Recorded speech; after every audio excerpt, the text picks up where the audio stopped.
અક્ષય તૃતીયાના પર્વ પર જગન્નાથ મંદિરે રથની પૂજા, અષાઢી બીજની રથયાત્રા પહેલા અખાત્રીજે રથોનું પૂજન કરવામાં આવે છે। વૈદિક મંત્રોચ્ચાર અને મહાપૂજા સહિતનું આયોજન। રથયાત્રા નિર્વિઘ્ન સંપન્ન થાય એ માટે સંકલ્પ લેવામાં આવે છે। આ વિશે વધુ માહિતી આપવા આપણી સાથે જોડાઈ ચૂક્યા છે અમારા સંવાદદાતા રાજલ બારોટ। રાજલ, આજનો શુભ દિવસ છે, વણજોયું મુહૂર્ત કહેવામાં આવે છે અખાત્રીજ। રથની પૂજા, જગન્નાથ મંદિરમાં કેવો માહોલ?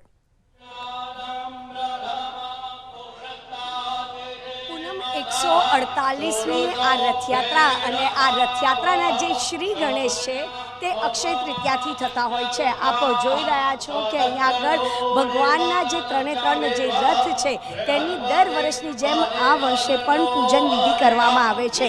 જગન્નાથપુરીમાં પણ આજના દિવસે જે ચંદન યાત્રા હોય છે, કારણ કે ભગવાનને ખાસ કરીને આ ચંદનની જે પૂજા છે તે કરાવવામાં આવે છે। એવું કહેવાય છે કે અક્ષય તૃતીયામાં કોઈ પણ શુભ કામ કરો તો તે તમારું નિર્વિઘ્ન રીતે પાર થતું હોય છે અને એટલા જ માટે વર્ષોથી પરંપરા મુજબ જ્યારે પણ રથયાત્રા આવવાની હોય ત્યારે જ્યારે રથનું જે પૂજન છે તે અક્ષય તૃતીયાથી થતું હોય છે અને જે રથયાત્રાની જે શુભ શરૂઆત કહી શકાય, કારણ કે આજથી જ આ જે શ્રી ગણેશ છે તે થયા છે અને હવે જે રથયાત્રાનું તમામ જે મંદિર દ્વારા જે કામગીરી કરવામાં આવતી હોય છે તે હવે આગામી સમયમાં થતી હોય છે। પરંતુ આપ જોઈ રહ્યા છો ભગવાનના જે ત્રણે ત્રણ રથ અહીંયા આગળ છે, નંદીઘોષ, દેવદલન અને તલધ્વજની જે પૂજા છે તે યજમાન દ્વારા કરવામાં આવતી હોય છે અને અહીંયા આગળ સંકલ્પ પણ લેવામાં આવતો હોય છે કે જે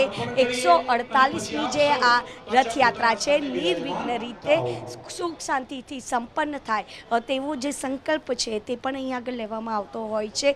ભક્તોમાં એક ઉત્સાહનો જે માહોલ હોય છે, કારણ કે તમામ લોકો ખૂબ જ આતુરતાથી રાહ જોતા હોય છે આ રથયાત્રાને અને આપ જોઈ રહ્યા છો કે અહીંયા આગળ તમામ જે અમદાવાદ શહેરના મેયર હોય કે પછી સ્ટેન્ડિંગ કમિટી હોય, તમામ લોકો છે તે અહીંયા આગળ વિધિ વિધાન દ્વારા વૈદિક મંત્રોચ્ચાર દ્વારા જે પૂજા વિધિ છે તે કરતા હોય છે અને તમામ લોકો આ રથની જે પૂજા વિધિમાં જોડાતા હોય છે। સાધુ સંતો પણ અહીંયા આગળ ઉપસ્થિત છે અને આ ક્ષણની તમામ લોકો છે તે આતુરતાથી રાહ જોતા હોય છે, કારણ કે 1878માં જે પરંપરા કર્ણાવતી નગરીમાં જે શરૂઆત થઈ હતી તે પરંપરા આજે પણ અહીંયા આગળ નિભાવવામાં આવે છે। જે જગન્નાથપુરીમાં જે વિધિ વિધાન દ્વારા જે રથની પૂજા થતી હોય છે એ જ વિધિ વિધાનનું જે અનુકરણ છે તે કર્ણાવતી નગરીમાં પણ થતું હોય છે અને ખૂબ જ ઉત્સાહની સાથે વૈદિક મંત્રોચ્ચારણ સાથે અત્યારે જે રથનું જે પૂજન છે તે કરવામાં આવી રહ્યું છે।